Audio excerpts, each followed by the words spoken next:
Sweet corn masala rice చాలా సింపుల్గా ఈజీగా చేసేసుకోవచ్చు.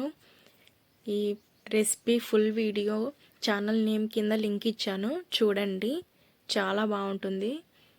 ఫస్ట్ స్టవ్ ఆన్ చేసుకొని కుక్కర్ పెట్టి ఆయిల్ నెయ్యి రెండు వేసుకోవాలి. ఇవి రెండు బాగా వేడెక్కిన తర్వాత ఈ మసాలా దినుసులన్నీ వేసేసుకొని సిమ్లోనే పెట్టి వేగనివ్వాలి. ఇలా వేగిన తర్వాత ఆనియన్ సన్నగా తరిగి వేసుకొని వేగనివ్వాలి. ఉల్లిపాయలు వేగిన తర్వాత పచ్చిమిర్చి ముక్కలు వేసి వీటిని కూడా కొద్దిగా వేగనివ్వాలి. ఇవి వేగిన తర్వాత అల్లం వెల్లుల్లి పేస్ట్ వేయాలి. లైట్గా ఉప్పు వేసి ఉడికించిన స్వీట్ కార్న్ గింజల్ని వేసి గరం మసాలా ఉప్పు వేసి ఒకసారి కలపాలి. తర్వాత నానబెట్టిన 1 కప్పు బియ్యం వేసి ఇందులోకి 1 కప్పు నిండుగా నీళ్ళు, తర్వాత 1/2 కప్ కంటే తక్కువ వాటరు, 1/2 కప్పు పాలు తీసుకోవాలి. ఇలా వెల్తీగా ఉండాలి. ఇవి వేసి కలిపిన తర్వాత కుక్కర్ మూత పెట్టి 3 విజిల్స్ హై ఫ్లేమ్లో రానివ్వాలి. ఇందులోకి ఆనియన్ రైతా చాలా బాగుంటుంది, ట్రై చేయండి.